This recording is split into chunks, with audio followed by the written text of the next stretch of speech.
tudo, começando mais um 4h20 na Tatuí, sempre às segundas e quintas às 4h20. Temos uma live aqui na Banca Tatuí, sempre com algum amigo das publicações independentes. E hoje teremos aqui Amir Brito Cador. Ele que vai falar sobre banca, como me tornei editor, artista e colecionador, o rock e as artes visuais. São alguns dos assuntos, então, que o Amir vai trazer pra gente. Enquanto o Amir se prepara, enquanto o sinal é espalhado pelas redes sociais, eu queria dar alguns recadinhos. Primeiro deles, na próxima terça-feira, a Sala Tatuí faz a sua terapia literária com um conto do Carlos Fuentes, o conto Chuck, ou Chuck Moll, tá? Então é só se inscrever em bit.ly/inscrições Sala Tatuí, e aí você vai encontrar lá, ou busca no Eventbrite, né, que é a nossa plataforma, pode buscar também nos perfis da Sala Tatuí, você faz a inscrição e aí participa da reunião virtual da terapia literária. Outro recado, o livro Damas da Lua foi o escolhido para ser o próximo título do Clube Tatuí de Leitura. Pois é, esse livro editado aqui no Brasil pela Moinhos, vencedor do Man Booker Prize, vai ser debatido no dia 15 de setembro. Então, 15 de setembro, fique ligado, inscreva-se também. Em breve, esse ainda não está no ar a inscrição, mas em breve já vai estar lá no site. Por fim, o clube de leitura de videogames, o Homo Ludens, que é mediado por este que vos fala, escolheu o jogo Dandara para ser debatido, e isso vai acontecer no dia 19 de setembro às 14h. Dandara, jogo brasileiro, um Metroidvania, vai ser debatido lá. Bom, o Amir chegou, tô vendo ele aqui. Ele já solicitou. Vamos ver o que vai acontecer neste dia frio aqui em São Paulo. Começa a se falar em neve em São Paulo, como se o surrealismo que estamos vivendo já não fosse suficiente. Aí vejo o Amir Brito. Tudo bem, Amir? Tudo bem. Que legal te ver, que legal te receber aqui às 4h20 na Tatuí. É um prazer estar participando aqui da sala. Vai, arruma aí, arruma tudo. Diga. Você escolheu os seguintes assuntos: banca, como me tornei editor, artista e colecionador, o rock e as artes visuais. Mas antes, eu queria fazer uma brincadeira contigo. Pode? Pode. Vamos fazer de conta que eu cheguei numa banca e que tem essas publicações aqui, ó, que estão na minha mão. E eu cheguei e fiz a seguinte pergunta: o que é andante? Como é que você responderia a esta pergunta enquanto eu mostro algumas publicações aqui na câmera? A Andante, ela é um projeto artístico de publicações autorais, independentes. Começou como um projeto meu, agora faz parte da Andante também a Dani, minha companheira, que tem trabalhos dela que a gente publicou. Uns anos atrás eu poderia dizer assim, a Andante sou eu. Porque eu chamo de edições porque não é uma editora, né? Não tem um conjunto de pessoas trabalhando, sou eu que faço. Eu que planejo tudo, que executo, que faço a distribuição. Então é tudo coisa minha. E aí tem essa brincadeira também, que o nome da editora começa com a mesma letra do meu nome, então eu posso usar o A como Amir e A de Andante. E tem aquela brincadeira que eu faço de ter a serifa do logotipo como se fossem os pés, né? Ah, rapaz. Eu nunca tinha percebido isso, que Amir, Andante, tudo com A, e faz sentido daí. Que você está falando. É uma referência a uma outra... tem a referência ao Dom Quixote, o Cavaleiro Andante, né, o nome da editora. Essa ideia de como que o artista enxerga o mundo, né, essa coisa de querer lutar contra esses moinhos de vento. Mas também tem uma outra referência que me agrada muito, que eu morava em Santos, que é uma cidade plana, que eu fazia tudo a pé. Então eu caminhava muito, visitava os amigos, ia para os lugares tudo a pé. E eu sempre gostei muito de caminhar. E tem uma coisa assim curiosa, né? Quando eu e a Dani nos casamos, a maioria das pessoas tinha essa coisa assim de querer casar e comprar um carro, comprar uma casa. A gente não tinha nada na época. A gente era estudante ainda. E a gente combinou de dar prioridade a formar uma biblioteca. Então, ao invés de comprar o carro, a gente fazia tudo a pé também, mas guardava o dinheiro para comprar livro, que era a prioridade nossa. Então, a Andante tem um pouco aí dessa história. Mas, de qualquer forma, você falou que a Andante no começo não tinha a Dani, né? Ela só se juntou recentemente, é isso? Isso. Os primeiros livros eu publiquei sozinho, aí depois que publiquei com ela. Mas assim, ela sempre participa, né? Porque eu mostro para ela, ela é artista também, então pergunta opinião, ela sugere coisas. O que deu nela em querer se juntar a essa empreitada ou o que te deu de querer convidar ela? Na verdade, ela fazia também alguns trabalhos em formato livro, que é uma coisa meio natural, assim, essa convivência com os livros de artista, de fazer coisas. Mas o primeiro que a gente fez junto, ela me convidou para fazer gravuras em linóleo a partir de desenhos. E a gente imprimiu isso em tipografia. Aí depois que sai o primeiro, os outros vêm naturalmente, assim, né? Já não precisa ficar pensando muito, não. Só vai. Quando é que a Andante começou? 2009. 2009. Pô, um projeto já de mais de uma década. É. É mesmo. Impressionante. Mas aí os primeiros livros que foram publicados, eles foram feitos como projeto na época do mestrado, já em 2004, 2005. Antes ainda, portanto. Impressionante. Parabéns por se manter nesse rolê por tanto tempo, Amir. Tanta gente que... Você já deve ter visto muita editora abrir, fechar, muito artista começar, desistir. Sim. E você continua aí na sua caminhada, né? No seu andamento aí. Parabéns. Amir, banca. Que banca é essa que você está falando? É banca de universidade? É banca Tatuí? Você está falando do feminino de banco? Que banca é essa? O que você quer? O que você quer dizer, hein? Eu achei muito interessante colocar a coisa da banca, porque eu estava conversando com um amigo que faz quadrinhos, e aí eu conheço esse amigo e mais outra pessoa que falaram que tinha um sonho de ser dono de banca quando era criança. Então, enquanto as pessoas falam assim, quando eu crescer eu quero ser engenheiro, eu quero ser médico, eu falo, não, eu quero ser jornaleiro. Aí, por quê? Porque sendo dono da banca eu posso ler tudo, né? E eu também tinha esse sonho, né, de ser dono de uma banca.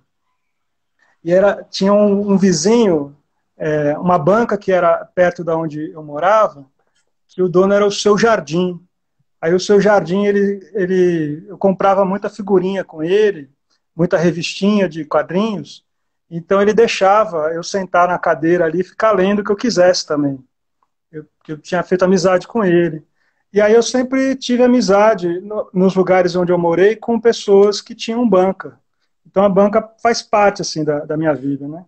Lá em Santos tinha um amigo que tinha uma banca para vender livro, que era o Carlos, né? Ele faleceu já. Ele tinha se aposentado, era um filósofo e montou uma banca para vender livro. E toda semana eu ia lá e comprava algum livro e perguntava para ele de alguma coisa, né? Ele achava estranho assim, porque eu tinha uns 18, 19 anos, ficar perguntando do Hilke, do Jorge Luiz Borges, né? Coisa que não era comum procurarem. Aí eu fiz amizade com ele. Depois de alguns anos eu trabalhei com ele comprando livros usados em outros sebos para ele revender na banca dele. Aí tem uma coisa do meu percurso, né? E a banca tem uma descoberta assim, que foi importante para mim, que é a revista Chiclete com Banana. Opa! Que aí, então, eu comecei a ler essa revista, eu devia ter uns 11, 12 anos. E eu nem tinha ideia do que era aquilo, né? Me atraiu primeiro por causa dos quadrinhos que eu gostava muito. Mas aí tinha o Glauco Matoso ali no meio, tinha reportagem falando de beatnik, falando de poesia marginal e um monte de coisa que eu não tinha nem ideia do que era. Então isso abriu assim um universo, né? A primeira vez que eu vi o Guto Lacaz fazendo performance foi nessa revista. Puxa vida. Interessante isso que você fala, que te abriu um universo a revista, né? Te atraiu pelo quadrinho, pelo Glauco, Angeli, Laerte, né? Que estavam ali orbitando a Chiclete, mas te levou a conhecer outras coisas, né? Isso é tão típico da revista, né? Tão típico desse formato. Será que a gente está perdendo isso hoje, amigo? Te escutando falar, eu fico imaginando, puxa, onde é que o Amir Júnior, o Amir que está ali em Santos, onde é que ele descobriria hoje?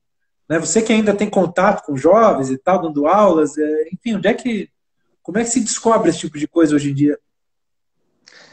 Pois é. Hoje em dia acaba sendo muito mais o que a gente descobre a partir dos conhecidos, né? Às vezes algum amigo que te indica e tal, e as descobertas, eu acompanho muito como que funcionou o desenvolvimento. Eu sou da época que o pessoal usava o Alta Vista para fazer busca na internet, antes do Google, né? Aí depois veio o Yahoo. Então, o tipo de algoritmo que eles usam, como que eles vão mudando o tipo de resultado que eles mostram, vai ficando cada vez mais controlado, né? A pessoa acha que encontrou alguma coisa na internet, mas na verdade o algoritmo é que está indicando para a pessoa, por N fatores. Então, o que eu acho que a descoberta mesmo é a partir dos amigos. Porque aí o amigo vai te falar uma coisa que não está dentro do algoritmo. Pois é. Mas como a comunicação hoje está muito mediada, né, pelas redes mesmo, tem que fazer o amigo, sei lá, criar uma relação de amizade realmente intensa e que consiga furar esse bloqueio, né? Sim. E até essa história que tu está falando de algoritmo, resultado, buscas, né? Eu me lembro uma história que relembrei segunda-feira dando uma aula. Não sei se você ficou sabendo, Amir, soube que o autor do livro O Menino do Pijama Listrado copiou e colou um trecho de um jogo de videogame no livro dele, que ele lançou, porque ele fez uma busca, o Google deu o resultado para ele antes de apontar o link e tudo, sabe? Aquela que eles chamam de smart card, né? E aí ele achou que, bom, essa é a resposta da minha pergunta, como tingir uma roupa, só que o Google puxou de um site de videogame, ele acabou botando no livro dele, que é um livro com ambientação histórica, sem espaço para discussão de cultura pop, assim como poderia acontecer, né? Então isso mostra um pouco, né, como às vezes a gente fica, né, refém do Alta Vista do momento, e aí de repente a gente está replicando bobagem, né, na nossa fala e tudo. Mas que legal, tu sabe e tu estava falando do sonho de infância de ser jornaleiro, eu acho que eu já te falei, né, o meu sonho também era ter uma banca, né, com a ilusão de que estaria o dia inteiro lendo gibis, né? Como é que está a relação com as bancas atuais, hein? O que você está vendo aí? Será que a banca vai continuar existindo? Ou a banca vão ter que virar banca de vender livros, como do caso aí que você nos relatou? Eu tenho a impressão que ela vai desaparecer. Aqui em Belo Horizonte, a maioria das bancas dá a impressão que o recurso, o movimento maior são outros produtos pequenos que eles vendem que não é material impresso, né? Sim. Era chip de celular, apostila de concurso, várias coisas que eles têm agora. Mas eu acho tem uma iniciativa aqui em BH, ali em frente à Escola de Arquitetura, de usar uma banca para vender publicação independente, né? Olha, Então, eu acho que pode ser uma alternativa para algumas bancas essa ideia de uma especialização, né? sim, sim, sim, pode ser um caminho. Mas é que é muita banca, né? Será que tem Não, a maioria espaço? vai deixar de existir. Acho que a maioria vai deixar de existir mesmo. Aqui em frente ao Que, meu prédio tinha uma que já não existe mais. E em 100 metros saindo do meu prédio tinha 4 bancas. Agora tem 2. puxa vida. Que coisa, né? É um espaço que, pelo menos assim, para quem. Eu falo do ponto de vista de quem veio de uma pequena cidade, né? Guaíba e tal. As bancas eram uma espécie de portal de internet de antigamente, fazia Guaíba estar conectada com o mundo, né? Com as revistas de todo o país e tudo mais, né? Sim. Hoje em dia, pelo jeito, não precisa mais disso, né? As pessoas estão. Inclusive, já teve situação, eu com um amigo meu, na época que eu morava lá em Santos, a gente estava indo para São Paulo para visitar a exposição do Basquiat, lá no Ibirapuera, isso anos 90 ainda. E a gente parou para olhar a revista na banca que tem dentro da rodoviária, né? Perdemos o ônibus porque ficamos vendo a revista. Ah, eu já fiz isso também. É um clássico, Amir, é um clássico, é um clássico. Mas, o Amir, falando da sua trajetória, então. Então, você foi um cara, digamos assim, que teve seus horizontes ampliados graças à Chiclete com Banana, que, por sua vez, era distribuído em banca, né? E aí você continuou consumindo outros objetos culturais. O que te levou para o campo da arte, né? Estou usando o termo arte de uma maneira bem abrangente, porque eu sei que você tem diversos interesses, né? Mas o Sim. que foi te levando para esse caminho e até ser um pesquisador, enfim, mas qual foi os outros passos após Chiclete com Banana, hein? Então, eu cheguei a fazer oficina de mural, de grafite, na adolescência, mas eu ainda não enxergava a arte como uma possibilidade séria, né? Mas eu cheguei a trabalhar com cenografia em teatro, meu irmão mais novo é ator, eu que levei ele para esse caminho, porque todo dia eu ia lá para os ensaios, ele pediu para levar um dia e ficou, né? E o primeiro contato assim na poesia, eu escrevia poemas e aí conheci uma pessoa que ele publicava os livros usando xerox, fazia capa com xerox colorido e tal. E aí eu comentei com um amigo que eu tinha na verdade eu tinha ido participar de um sarau de poesia promovido pela Secretaria de Cultura e eu estava com uma camisa de flanela com o poema no bolso. E aí um amigo meu viu o papel no bolso, perguntou o que era, eu falei, é um poema que eu li lá no sarau. Aí ele perguntou se eu tinha mais, eu falei que tinha, ele falou assim, por que você não publica? Fala com o Edu sabe como é que é, tal. E aí eu fui falar com o Edu e eu aprendi a montar o livro usando o Paste-Up, né, que é o cortar e colar. Então estava tudo digitado no Word, imprimia tudo na impressora laser, cortava e colava, montava a boneca e fazia as cópias. Só para deixar claro aí para os jovens que estão nos assistindo, nos escutando, cortar e colar literalmente, tá? Não é Ctrl+C, Ctrl+V, o paste up, que também era chamado, pelo menos lá no sul, via como pastapa. Era cortar e colar mesmo, né, amigo? Isso. E aí eu fiz o livro com algumas ilustrações que eu peguei de livros que eu gostava, imagens de artistas que eu gostava, porque eu sempre tive esse interesse assim, por arte. Né? Eu aprendi a ler com essas enciclopédias que vendiam em banca, lendo Mafalda. Ah, que beleza. E aí em casa tinha várias enciclopédias, então tinha lá a enciclopédia dos museus também, que era uma coisa muito comum as pessoas terem, né? Então eu lembro, eu devia ter uns 4, 5 anos, e eu lembro de algumas imagens que eu vi nessa enciclopédia. Algumas imagens que me assustaram na época, umas coisas medievais, com as caveiras, os 4 cavaleiros do Apocalipse e tal. Mas aí então, o primeiro contato foi a questão da poesia. Então eu cheguei nos revistas independentes de literatura e de poesia, e nos zines de literatura. A partir desses zines de literatura, eu conheci a poesia visual, e aí eu me interessei por isso e comecei a fazer poemas visuais. A partir da poesia visual, eu conheci a arte postal. A partir da arte postal, eu conheci os livros de artista. Tá aí o seu caminho. E qual foi esse primeiro livro, Amir? Seu primeiro livro de poesia, hein?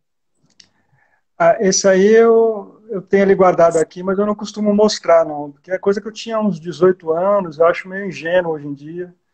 Não gosto tanto, não. Jura? É, Ah, eu gosto de um poema ou outro, mas a maioria não. nem se a gente pedir assim com toda educação, carinho, aquela insistência assim, beirando a chatice, não vai. Não, Não esse não. mostra. Agora tem um que eu cheguei a ser editor de uma revista de poesia, que era a Babel, né? Eu era o editor de arte. Hum. O editor, tinha 4 editores de conteúdo, né? Que faziam a seleção dos poemas, e eu fazia a parte gráfica da revista. E aí eu publiquei alguns poemas, isso lá em 2001, 2002, mas aí faz muito tempo que eu não escrevo poesia, né? E essa revista circulava em Santos ou a gente já está em BH nessa altura do campeonato? Não, aí eu estava em Campinas quando eu fazia a revista. Eu Nem... comecei em Santos, mas eu estava em Campinas na época. Era de circulação nacional.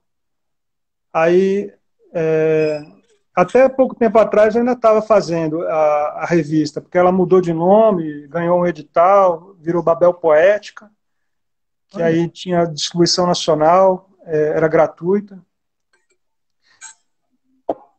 A revista existe ainda, eu que não estou mais participando, né? quanto tempo foi o seu mandato como editor de arte lá na Babel, hein? Você começou em 2001, você falou, né? Até Não, quando? eu comecei acho que foi 2000. Ah, Fiquei 2000. até, acho que 2015, 2016. Olha, também outra coisa de longo prazo. É, Bacana, né? É tão difícil, né, Mira? Eu te ouvindo falar e das coisas de longo prazo, tá? A própria chiclete, enfim, a andante. As iniciativas culturais no Brasil duram pouco, né? Você não tem essa impressão que as coisas. É difícil de fazer a manutenção das coisas aqui no Brasil? é difícil. É difícil porque geralmente não tem políticas públicas que vão permitir o desenvolvimento, a manutenção das iniciativas, né? Cada falando na esfera municipal, mas isso também acontece nas outras esferas. Cada mandato, cada governo quer colocar a sua própria cara e desfaz o que foi feito antes. E isso na área de educação e cultura não deveria acontecer, né? Porque uma política cultural você não consegue implantar só em 4 anos. Você precisa de coisas de médio e longo prazo. Uhum. Então, eu lembro que lá em 99 eu fiz uma mostra de poesia visual e livro de artista no Museu da Imagem do Som de Santos. Eu lembro que o museu tinha mudado a gestão, o partido que ganhou era o partido de oposição ao partido que estava antes, e aí o pessoal estava querendo, por exemplo, eles tinham um acervo de vídeos feitos por estudantes, eles estavam apagando esses vídeos para gravar outras coisas, porque eles não tinham interesse em guardar a memória do que foi feito em gestão anterior. Isso soa tão duro, né? Soa não, o ato em si é tão. Enfim, e por uma coisa tão pequena, né? Pela disputa de poder, pela disputa política, acabar pisoteando a memória artística, assim, né? Que, que coisa lamentável, né? E o ato de tentar mudar a história, né? A história recente, tentar apagar a história. É. Enfim, não precisa nem desenvolver muito esse raciocínio para dizer o que eu estou querendo falar com isso, né? Mas, bom, o segundo tópico que você propôs aqui para essa nossa conversa, como me tornei editor, então você se tornou editor na Babel. E como é que foi esse processo? Foi legal de tocar uma revista de distribuição nacional? A responsabilidade pesou? Como é que foi essa experiência, Amir, desse início? Então, na verdade, essa mostra que eu fiz de poesia visual e livro de artista, o Ademir, que é um dos editores da Babel, ele viu o folheto divulgando a exposição e ele telefonou para a Secretaria de Cultura e conseguiu o meu contato. E aí, porque ele tinha também um trabalho que ele tinha feito com um amigo dele, artista, e ele queria saber se eu podia incluir na mostra e tal. E a gente saiu para conversar, tomar um café e conversar. E aí fiz amizade com ele, ele falou dessa revista que ele estava começando e me convidou para colaborar. Então, o número 1 eu publiquei como colaborador, publicou o poema que eu fiz. Eu comecei como editor no número 3. E aí era uma revista que ela tinha um formato que parecia mais um livro, sabe? Então estava muito próximo do que eu já fazia com diagramação de livro nos meus outros livros. Mas me deu espaço para pensar coisas de uma forma mais profissional, de pensar não só ali no imediato, nas pessoas que eu conhecia, mas como que outras pessoas que não me conhecem ver esse trabalho e comentar. Então, foi uma experiência muito importante, assim. Mas eu acho que editor mesmo, eu comecei ali com os livros de poema, em 96. Opa! Conta um pouquinho dessa experiência, então, para ser editor de livro de poema. Aí, esses livros que eu fiz com esse amigo me ensinou, eu cheguei a fazer uns 3 ou 4 livros de poemas, um livro de contos e um livro de poemas traduzidos. E aí eu fazia a capa, fazia a ilustração, né, fazia a diagramação, fazia tudo. E vendia. Então eu estava sempre na faculdade de comunicação e de arquitetura, vendendo esses livros. E aí tinha gente que achava que eu era estudante desses cursos, porque eu fiz amizade com o pessoal e eu estava sempre por lá. Aí com a arte postal eu comecei a fazer outros tipos de publicação, que depois eu fui saber que era livro de artista. Então, isso ficou assim no meu horizonte, mas aí eu ficava com vontade de fazer outras coisas, mas eu não tinha condições de fazer, né, para fazer do jeito que eu queria. Então, tem coisa que eu fiz como maquete só, como boneca, né, um projeto, aguardando a oportunidade de publicar. Aqui em Belo Horizonte teve um ano que eu fiz uma exposição individual numa galeria daqui, fui convidado. Eu propus fazer uma exposição só com livros, mas eu não tinha os livros todos prontos, então eu trabalhei o ano inteiro para fazer os livros para colocar para montar a exposição. Então fiz livro com carimbo, livro impresso com jato de tinta, livro que era fotocópia. Eu usei diversas técnicas diferentes de impressão para fazer essa exposição. Então, é uma exposição que eu gosto muito, assim, a galeria Livro Objeto. Que motivador poderoso esse, né? De prometer uma exposição sem ter os livros e aí vai ter que fazer, né? Tinha tudo no projeto, aí eu executei, assim, né? E é muito legal isso, porque no próprio processo surgiram ideias e trabalhos novos.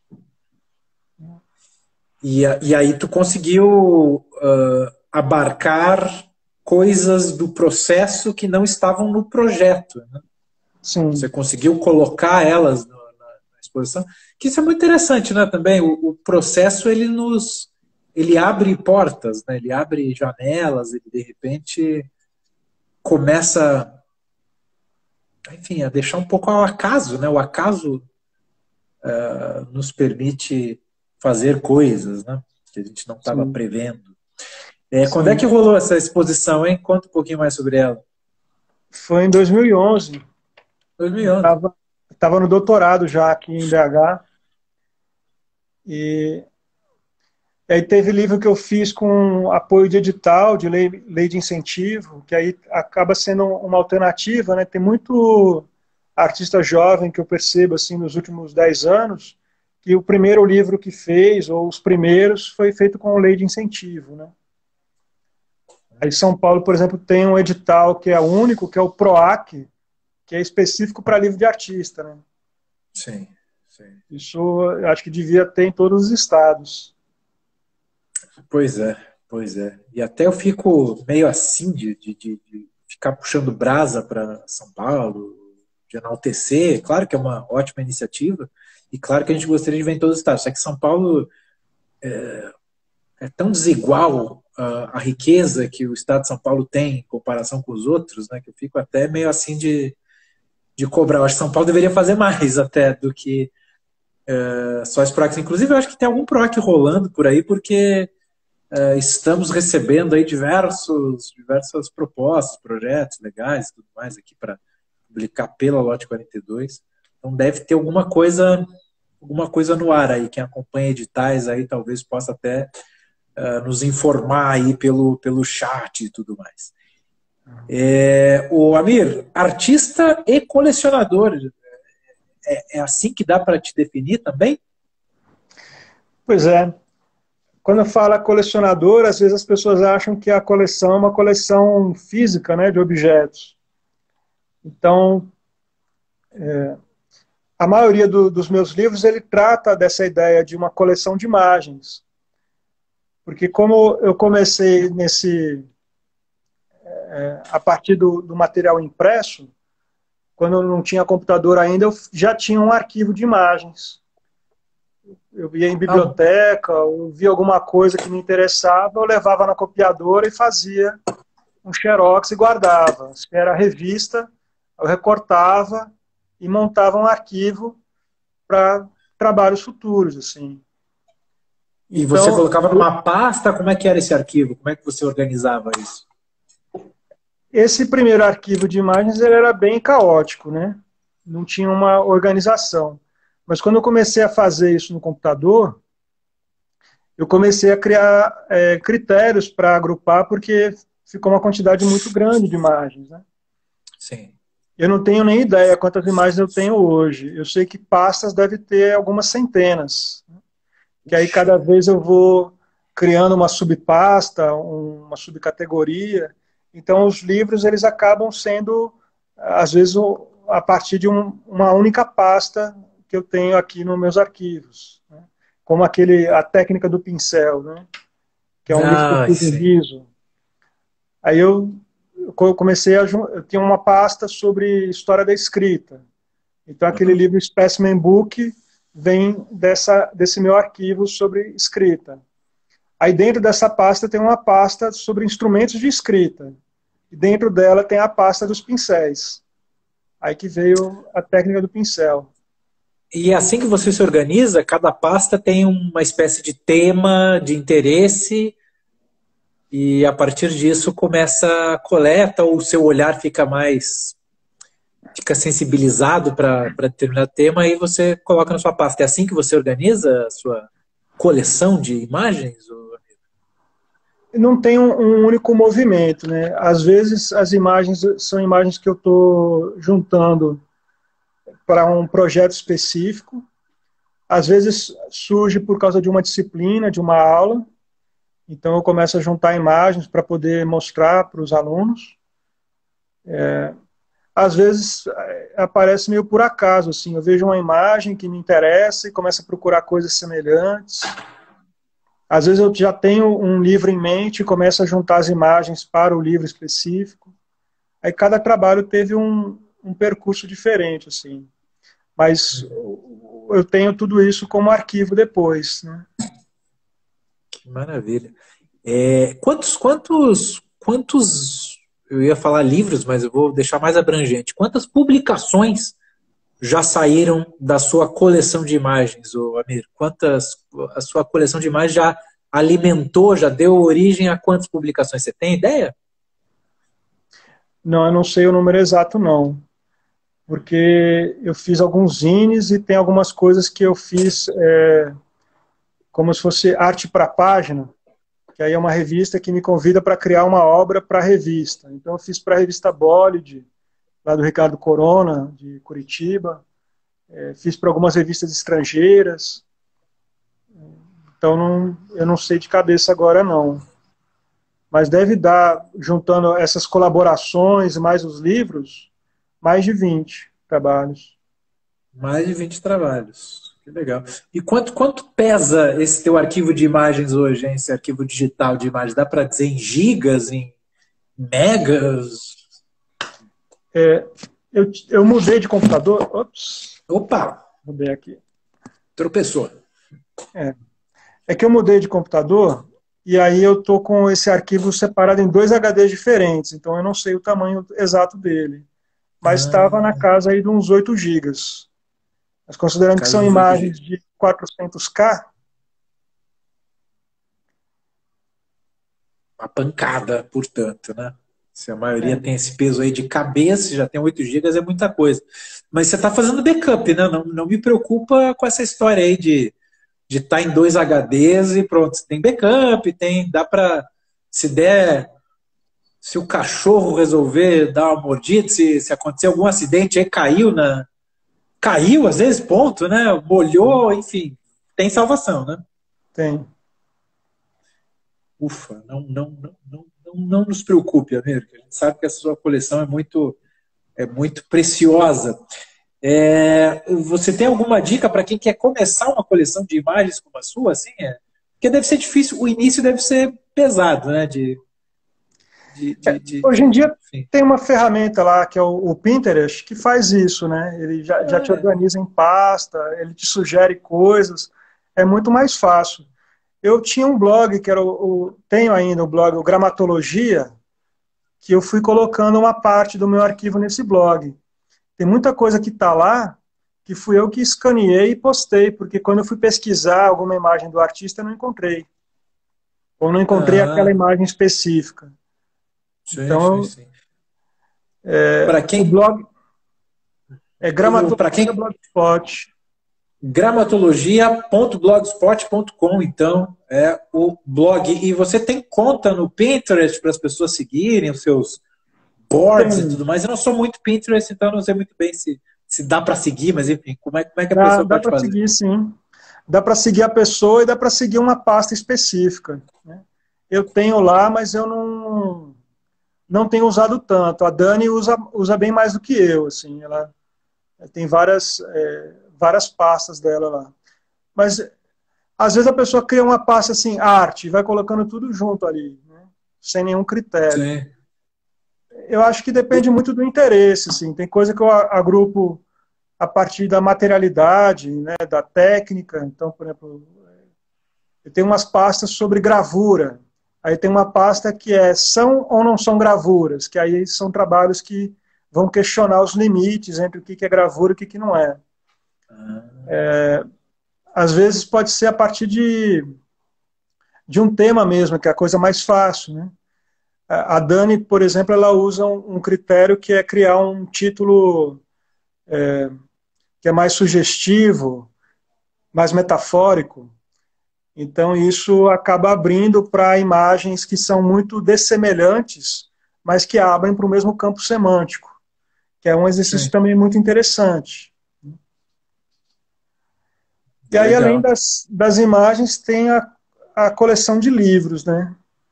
Assim, as imagens é como se fosse o meu álbum de figurinhas, retomando lá a banca, é o meu álbum de Maravilha. figurinhas. Mas, Amir, antes de você passar para os livros, Aqui o André Oliveira 1979 e a arroba Dani Braque pedem eles encarecidamente por dicas para categorizar.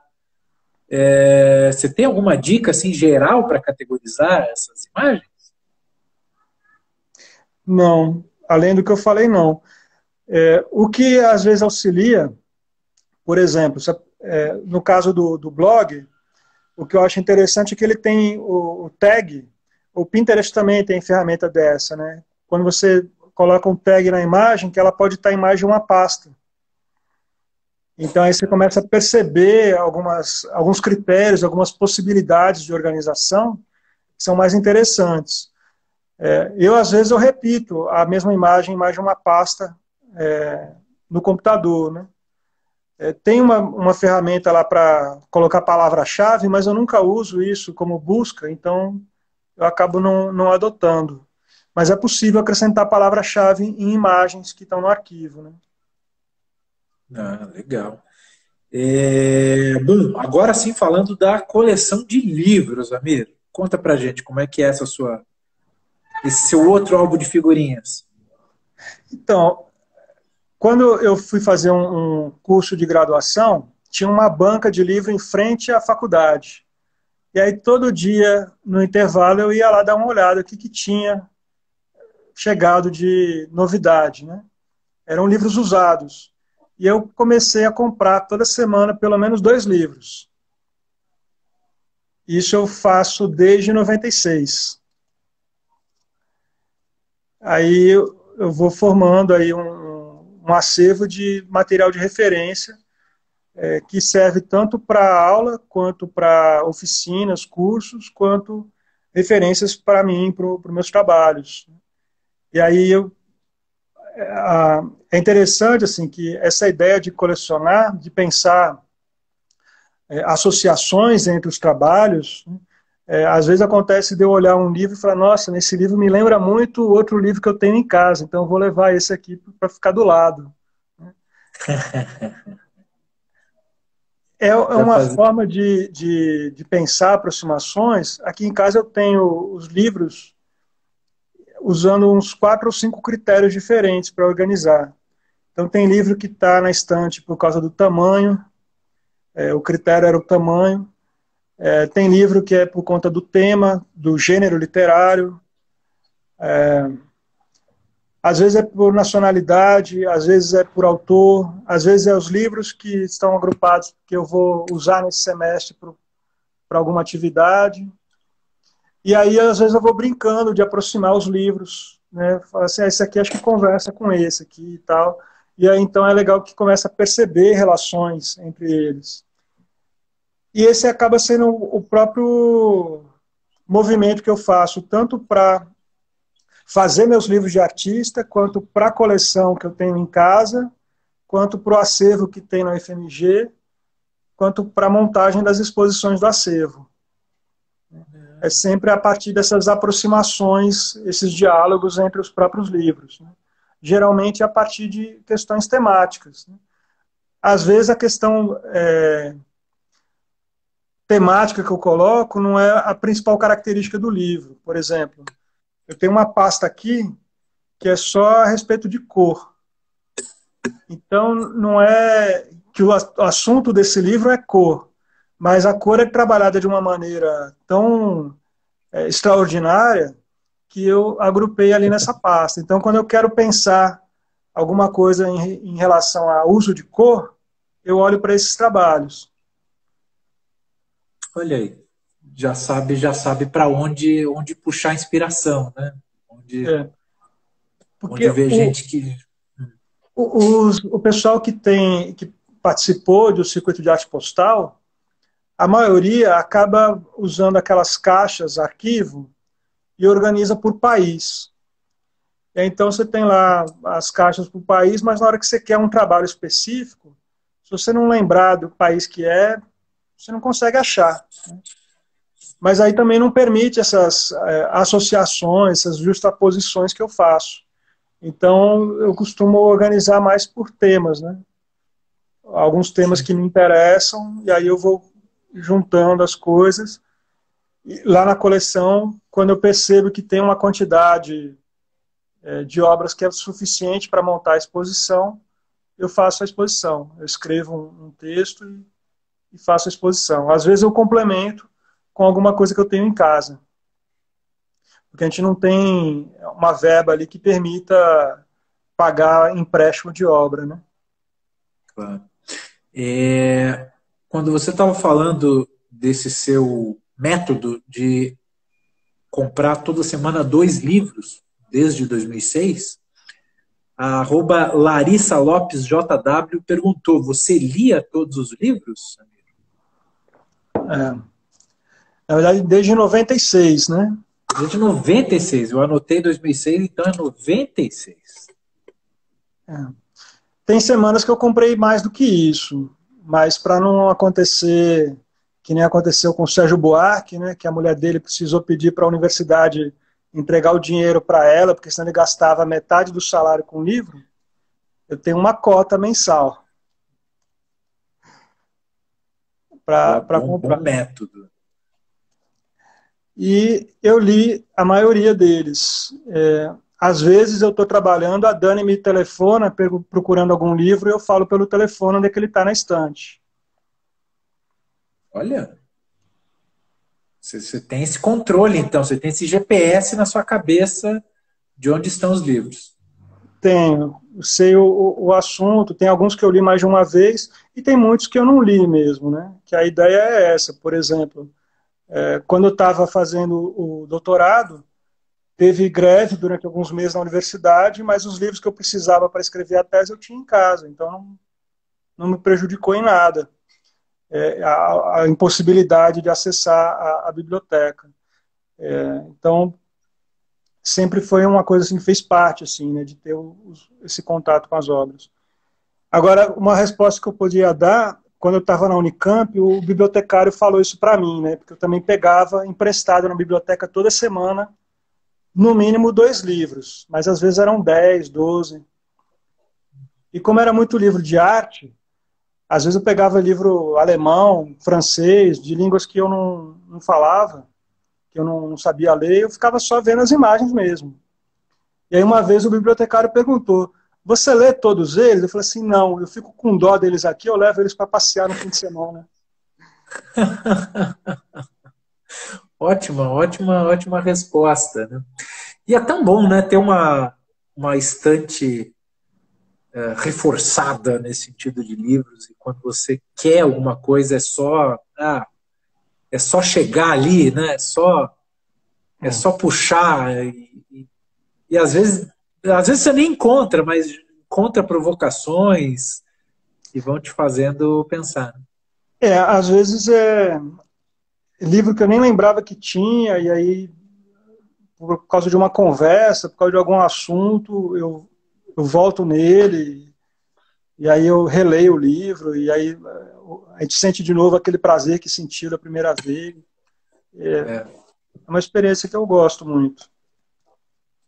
Te confesso que eu também.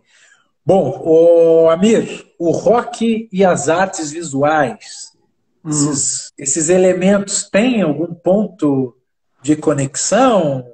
Rock and roll e arte visual? Me vem à cabeça David Bowie, mas não sei se eu tô acertando aqui no que você vai falar. É justamente esse assunto, às vezes as pessoas pensam ou no Velvet Underground, no David Bowie, ou pensam nas capas de Kiss? disco, né? Pois é. Isso. Ou então a arte das capas, né? E Sim, sim. é um assunto que eu gosto muito também. Eu gosto de ouvir bastante música. Eu frequentava, além das bancas de jornal, eu frequentava as lojas de disco, né? E tinha amigos nas lojas. Às vezes o amigo era dono da loja. E eu passava horas ouvindo música. E aí um costume de quem comprava disco de vinil é ficar olhando para os encartes, né? Enquanto você está ouvindo a música, quer dizer, não é uma coisa que a gente escutava a música enquanto fazia outra atividade, mas a atividade era escutar música. Então tinha muito isso de ficar olhando o encarte enquanto ouvia o som. E aí, uns anos atrás, a Dani tinha um ateliê aqui em BH, que ela dava alguns cursos, e ela me pediu para oferecer algum curso. Eu fiz um curso lá de um tema que me interessa muito e que o tipo de coisa que eu gostaria de ouvir alguém falando e não ouvi ainda. Aí eu Sim. propus falar sobre a relação entre o rock e as artes visuais. E aí é uma pesquisa que eu continuo fazendo, né? Porque tem essa dimensão mais imediata das capas de disco, tem muito livro publicado sobre isso, mas também tem algumas bandas que foram formadas por artistas, por estudantes de arte. Uhum. Aí tem alguns artistas que trazem referências que são desse universo da música. Aí quando eu estava pesquisando sobre zines, tem o Antoine, que é um pesquisador francês, o Antoine Lefebvre, ele chegou com uma referência que para mim foi nova, de um historiador, que vai falar que o punk é a última vanguarda artística do século XX. Aí eu Puxa. achei muito interessante olhar para o movimento punk dessa maneira, né? E aí eu comecei a procurar aproximações entre música e artes visuais e encontrei bastante coisa. Aqui no Brasil que eu não encontrei tanta coisa ainda. Não parece. Nos Estados Unidos, essa relação é mais forte, é mais evidente, né? Por exemplo, a Kim Gordon e o Thurston Moore, do Sonic Youth, eles publicaram zines. Eles têm uma carreira como artistas visuais. O Raymond Petitbon, que é um desenhista hoje famoso, ele começou a carreira fazendo capa de disco do Black Flag, que era a banda do irmão dele, e cartazes de show de punk rock. Então aqui, os exemplos que eu conheço do pessoal mais jovem, né? Tem o Cesper, que é da banda Garage Fuzz. Ele é vocalista da banda, ele tem uns projetos paralelos, mas ele também tem atividade em artes visuais, tem uma produção com colagem, com pintura, com instalações, inclusive fazendo também zines e fazendo capas de disco. Sim, sim, sim. E é uma produção que é muito rica e é praticamente desconhecida, né? Claro. Não, e você falando essa provocação, você pode repetir, por favor, quem que falou que o punk é a última vanguarda artística? Aí é um historiador americano, eu não lembro o nome dele agora. Eu tenho um livro Ah, dele tá. aqui. Depois eu Mas posso mandar depois nos o. manda, a gente posta, enfim. Mas é interessante porque muita gente entende zine como uma coisa do movimento punk, né? É, Não pensa em outras relações, pensa que a origem está toda ali e tal, então tem muita associação, né? Claro que o zine foi se reinventando, se ressignificando, mas é interessante se ver isso, né? Como houve essa última, talvez a última pilha no zine, o último impulso no zine que fez o zine se estabelecer, veio da última vanguarda artística, né? Talvez. Dá para ensaiar alguma coisa nesse sentido? é, tem o Gray Marcus vai fazer a aproximação com um movimento chamado situacionismo, que é da França dos anos 50, que tem um antecedente para o punk, principalmente para o zine, e o Fluxus, né, que aí é essa ideia do Fluxus de aproximar a arte e vida, de ter as publicações que são mais simples, que tem uma aparência assim, mais precária, né? Então são duas vanguardas dos anos 50 e 60 que tem muito a ver com o punk e antecede o punk. Né? Claro, Então, às claro. vezes as pessoas acham que quando os artistas fazem zine hoje, que eles estão se apropriando aí dessa cultura punk, e, na verdade o punk ele não criou, né, o zine, ele ajudou isso a alcançar um público maior, deu uma outra cara, trouxe uma estética própria, mas não. Aí o Zinerman tá aí assistindo, é um cara que produz os zines, uma produção intensa aí de zines. Ah, legal, Participa também lá legal. do circuito de arte postal. vale a pena conhecer o trabalho dele. Aí. Amir, a gente está chegando no final aqui da conversa, por imposições instagramísticas, a gente tem que encerrar e aí não ter o risco de perder esse papo que, enfim, eu estou saindo dele transformado. Te agradeço, né, por ter nos dado essa palhinha dos seus conhecimentos, mas teve uma pergunta que surgiu ali no chat da @ludludd. Ela perguntou, queria saber, ela não perguntou, ela afirmou, né? Ela pediu, queria saber a opinião do Amir sobre os livros de artista do Paulo Bruschi.